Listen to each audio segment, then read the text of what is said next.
All right, let's stay with this now and speak to our economics editor, Tsepo Mungwai. Tsepo, a difficult balance to strike. I mean, government committing also to look at the issues, making another allocation to provinces to cover the public sector wage increases.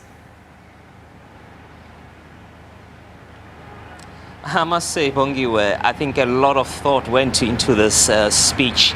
It was really designed to calm the markets, calm international investors and calm South Africans, to indicate and prove that there is a plan in terms of reining in spending, but also there's a plan in terms of maintaining some of the key priorities that will eventually drive economic growth in the medium to long term, but also to indicate that they're committed to take immediate steps that can create jobs. They've maintained, of course, one thing: support for the state-owned enterprises. There is consistency there in terms of those bailouts.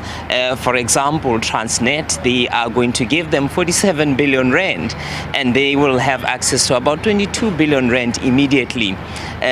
So that is helping. They also calm the markets by also bringing down that budget, the debt to GDP.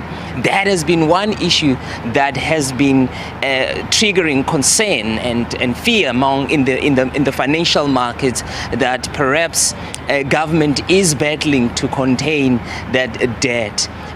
They also maintained spending and continue to increase spending in infrastructure, in energy, for example, safety and security, Bongiwe. They're maintaining, going to increase the number of new recruits for the South African police. To issues around fighting crime and issues around security. There's also SARS. I spoke to SARS commissioner earlier, and I said, well, many economists were actually surprised in terms of your tax revenue. Yes, we know the economy is not doing well. Corporate income is down, but you've managed for somehow to improve the corporate income tax compared to the previous focus. And he said it's been driven largely by efficiency within SARS. They were going for those people who are not complying, and they've made sure that they actually get money. And for that, Minister announced R1 billion to SARS in order to ensure that there is compliance and ensure that people actually do pay their taxes. The presidential scheme that actually helping in creating jobs. We know there's been a lot of teacher assistants at school. That program is going to be extended by another year. There will be about 400,000 of them who will be employed. But also what you get from this budget is that most of the plans are not, especially the job creation plans and other immediate plans, they don't have a lifespan. They've extended them by about a year or so. And I suppose is with that understanding that their term as the sixth administration is coming to an end. And one question is, we don't know what will happen beyond the end of the current administration. Will these programs, will these plans gain traction beyond, or will there be a completely different thinking from what we are having now? And Tsepo, please stand by. Don't go away just yet. We're introducing into the conversation Professor Keith Engel, SA Institute of Taxation CEO. Prof, thank you so much for your time. Reading some of the reaction to the sixth administration's last budget speech, some are saying that it went far to be people-centric. Listening to Tsepo, Tsepo says that it was an effort to calm the markets, calm South Africans, and calm investors as well. Did he succeed? Look, I think he did the best he could. There's very few options that he had. How many options did he have? Now, I think it was a bit of a surprise not to give any inflationary relief for personal income tax. We haven't done that for a number of years right now. So that's probably the safe move, because you're not increasing people's taxes technically, but I think it doesn't leave a great taste in people's mouth. But politically, it was the only acceptable way of getting a large amount of money fast. The real issue, I think, is the focus on the debt. Are we stabilizing the debt? I think he's shown a good faith effort in that regard. How the money is spent to get the growth and all of that, I think it's really beyond the Minister of Finance, because it's not about how much money you put in, it's what's the value you get out. And the value that's coming out, unfortunately, is outside the Minister of Finance's hands. So in terms of managing the debt, probably a good move. And Prof, talking about the fact that, it's out of his hands, how much of an effort right now, before we even go to the elections, because we know that this was their last budget speech, but how much coherence is needed? Because he's one man, but there are various departments that are now tasked with implementing whatever proposals that are coming forth. Well, I think this is the real point. I've raised this a few times, and I thank you for adding it as well. Look, in order to go forward in a government, it's just not up to the Minister of Finance. A lot of things require regulation, infrastructure support, and all of this. And unfortunately, we only seem to hold the Minister of Finance accountable for the economy. The other ministers have to go along. And really, it comes down to the others. Yes, so we put some more people into police, great. But is it going to show a difference in the crime statistics? When we look at the infrastructure spend, are we going to see some improvements? But I guess, they've only got a couple months before the election. So what he did was basically the safest move he could. The tax increase, though painful, is not going to lose any voters. He was very careful about the fuel levy. Yes, people got used to increasing the taxes on the sin taxes, so you can get away with that fairly freely. So from a political point of view, it was just basically holding the line. But really, the big worry is keep making sure the debt doesn't spiral out of control, because there's only so much more we can borrow. But politically, I don't think this is not going to hurt anybody. It's not going to help anybody in the political sphere. The political sphere will do what it does. But the minister, really, it's not up to him. It's getting the president to push the other ministers in the right direction. And Tsepo, I wonder then what has been also the reaction from some of those that you've spoken to, the MPs who were in attendance, to news that the personal income tax bracket stays the same. But you're seeing that sin taxes will be higher. And this, of course, a way to alleviate pressures, and some are already feeling the pinch as we speak. No, absolutely. As the other guest has already indicated, they did not give that benefits of inflation in terms of the bracket creep, and also when the inflation increases, we know that they tend to adjust for that inflation, so those benefits are not in this current budget. But I think perhaps it could be because of the two-pot system. Remember, 1st September this year, workers would be able to withdraw I think up to 30,000 rand from their pension savings. That could perhaps come in as something that could alleviate some of the pressures that households are currently facing. But absolutely, I take the point that it's always a norm that we know that there is that inflation adjustments that is announced during the budget. But I think the other issue is the sustainability of some of the plans that have been announced. Some of them, of course, they were held largely by access to those foreign exchange contingency reserve account. That was a magic that actually put us in this position where we suddenly see a swing in some of the numbers that rating agencies and economists were looking at, and like the picture can only get worse. But when this came out, it took many by surprise that it looks like there is a plan here, but is it sustainable? Are we going to be able to get another 250 billion, 150 billion rand elsewhere in order to stabilize our debt? Are we able to come up with new sources of revenue that are sustainable and can carry us through into the medium term so that we bring down our debt? We have debts that's maturing. Are we going to meet those obligations and be able to refinance? So there are questions going forward that we should be asking about whether the things that the government has done this time around would be sustainable. What would it mean in the next 2 years, 3 years? Will the picture look better? Is it quite clear? For example, the budget cuts. Government was not quite clear and upfront in terms of those budget cuts, but all they could say that we continue to maintain the fiscal consolidation.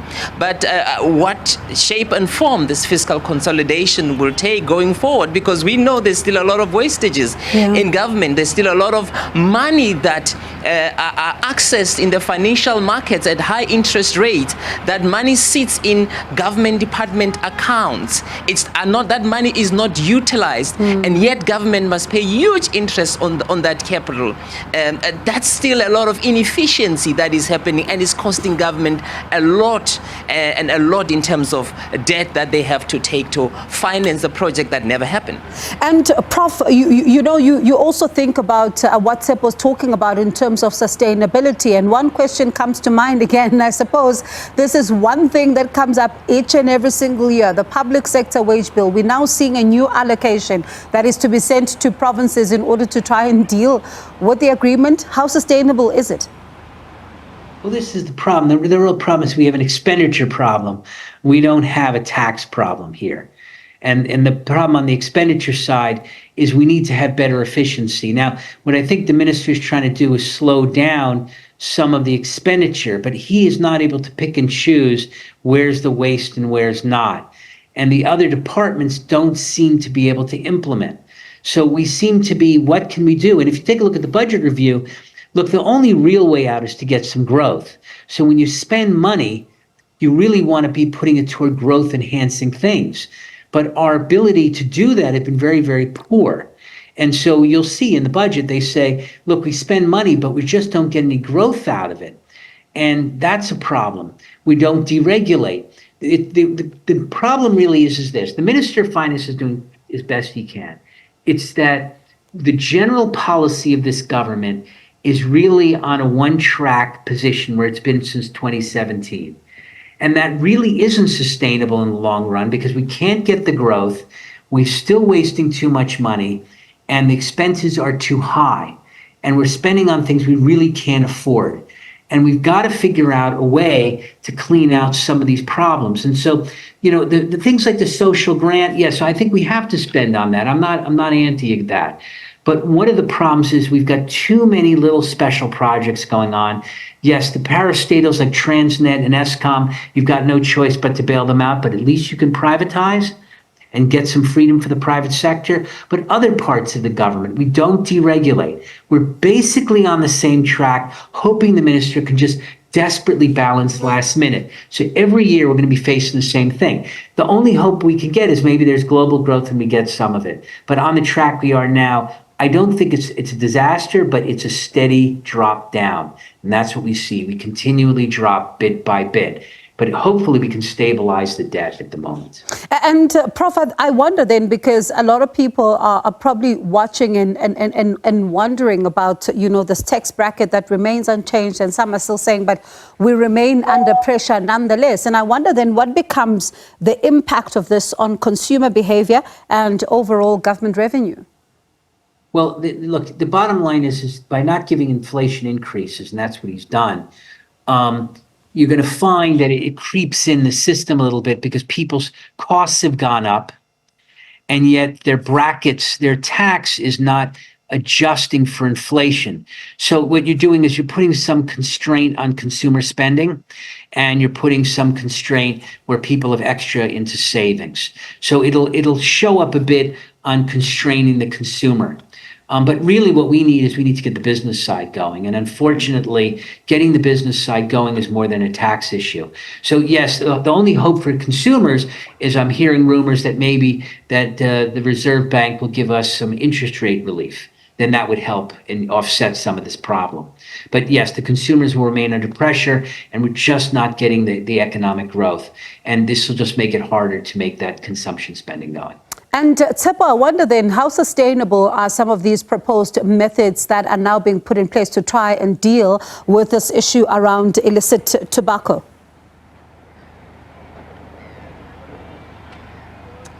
Yeah, that's one of the announcement that was made, because they're really trying to clamp down on this illicit business that is taking away billions of rand from the tax base. And a lot of work has been done with the support, with SARS working along with some of the tobacco companies that are really are struggling to survive, because the illicit cigarettes have taken a huge market share in the economy.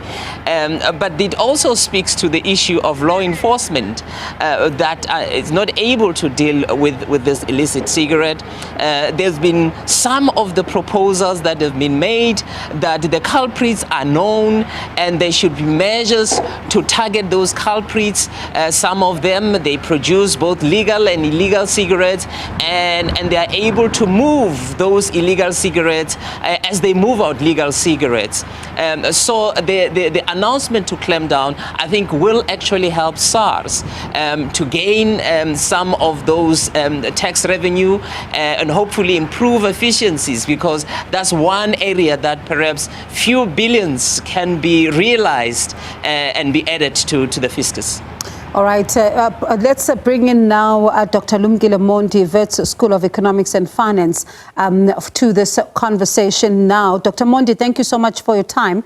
I wonder then for you, when in fact, we will have Dr. Mondi in just a moment, but Prof, thank you so much for joining us for this conversation. And certainly, as you say, a lot of it is going to depend on coherence, and whether or not we are going to be seeing that, is one thing, and especially because it's an election year and it's anybody's guess as to what happens there. In fact, Professor Keith Engel, South African Institute of Taxation CEO, joining us there to give us his reaction to the Finance Minister's budget speech. Quite a lot of talk around this one, and especially you think about even some of the allocations that have now been made, additional allocations that have been made now to also municipalities to deal with some of the disasters that they have been faced with. For example, 1.4 billion rand for a disaster recovery grant that is now going to go towards municipalities in order to assist with issues around the damage that was caused during the flooding. And one also juxtaposes this against the delivery itself from these particular municipalities, because even in recent times, while we've seen the floods damage and all of that, but we're also seeing some of the municipalities struggling to spend this money correctly and actually making sure that some of the damaged infrastructure is actually repaired. You see some of the, residents of different towns saying that they do not have water. So if there are such huge allocations that are being made towards the grants, what then becomes the actual translation on the ground towards service delivery? And I do understand that Dr. Lumkile Mondi from the Wits School of Economics and Finance joins us live now. Dr. Mondi, thank you so much for your time. I'll start with the question that I asked Sepo as well as Professor Engel when we began the conversation. This has been a budget that has been seen by some as an effort to try and be people-centric and also calm investors, calm South Africans, as well as, calm the markets as well. Did it strike the right chords? Indeed, it did. And I think, again, it's great work that's been done through proper coordination within the Reserve Bank as well as Treasury by going into that contingency forex and gold reserves and taking about 150 billion to try and reduce that. So I think that action really indicates to us that the debt service cost over time are going to go down, as well as the ability of government to raise more funds to put back in the economy, particularly in the green industry, to ensure that the transition does take place. The court was struck very beautifully. Thank you. And I wonder then, do you also share the sentiments that personal income tax, earners are going to then be breathing a sigh of relief, because you think about the fact that the bracket remaining unchanged, a lot of people were quite apprehensive and also nervous that things might change and we might see an increase here? Well, in fact, I wanted the minister to take into account the cost of living. That we are now the net income that we're having buys less. Therefore, there's been some bracket creep at the bottom particularly, that there'll be some movement there, even if it's done only for people who are earning particular levels of income at the bottom. The fact that it did nothing, I think basically those that are earning for 400,000 and above are benefiting from it. Yeah, and I wonder then how much does it, go further when it comes to the allocation that we're now seeing going towards provinces to try and deal with the public sector wage bill? Would you say that those who are going to be benefiting from that then could breathe a sigh of relief, maybe from their vantage point, because they've also been constrained, given what we've seen, that increase not being implemented over a period of years? Well, I mean, the government is trying to really make sure that in the next 3 months it's able to stay in power. So those require you to do what you need to do. And I think, as the minister at the beginning said, Siabuya was emphasizing that point that, given that we're able to satisfy our constituency, that we understand, and therefore we hope that they'll remember us on the 29th, and therefore we can be able to get over 50%. So there's a bit of that as well in the budget. And I think that's what I was trying to do there. And Tsepo, I mean, one of the things that the minister talks about is the fact that the pie is not growing fast enough to be able to, assist government with some of its developmental priorities. And this pie that is not growing fast enough is not going away anytime soon. It's not a scenario that we are likely to not see going into the future. So then, what are some of the proposals to try and make sure that this pie is stretched and it's able to meet all individual needs? Yeah, in fact, some of the proposal that government has been talking about to deal with this shrinking pie was to the reconfiguration of the government departments. We were told that there's going to be a plan, perhaps maybe the likes of the Department of Public Enterprises, that may not happen in the next administration. We may not have it. So maybe that's the plan, perhaps, if the ruling party, of course, retains its position, we could see a different spheres of levels of government. They are spending money to capacitate municipalities. We have seen that some of the conditional grants, for example, municipalities were not using those conditional grants, but there is a revision in terms of the allocation. They are still putting a little bit more of those conditional grants, particularly for infrastructure at municipal level, that could perhaps help. But I think, and I maintain that perhaps there's a need to look at the three layers of government, which is the national, provincial, and of course municipal, and the wastage that happen across. And we perhaps, it could be been a missed opportunity. The minister should, as indicated in the past, that government is working on that plan. And unfortunately, sometimes these announcements happen elsewhere, but they are not mentioned in any way where you expect perhaps more information would come out during the budget. And Dr. Mondi, then finally, Tsepo mentions a very important point, and a lot of South Africans continue to decry this, that you talk about a shrinking pie, and yet wastage also continues exponentially. Well, in response to that, government has got a National School of Government led by Busani Mngweni, where we're building capacity and making sure that the state is capable. I'm really hoping that after the election, we'll tap on the knowledge that's being built by government itself, but also by institutions like ours, where we start filling those positions at local level, at provincial level, national level, with capable people. Because the issue in South Africa is not so much lack of skill to effect change people's lives. The issue is a political choice. And I think there's a lot of people who think that being in government is for them to eat.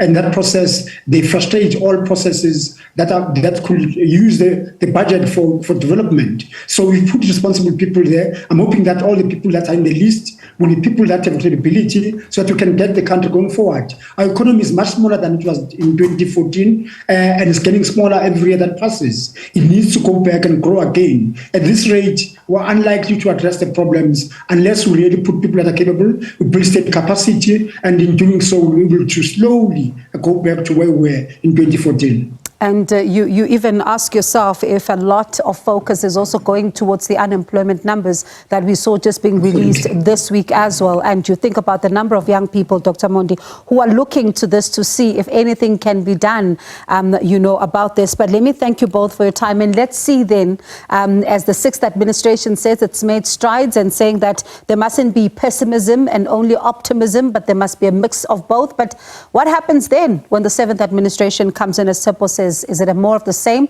or are we going to see some new policies being implemented? That is Dr. Lumkile Mondi, the Wits School of Economics and Finance, as well as our own economics editor, Sipho Mongwai.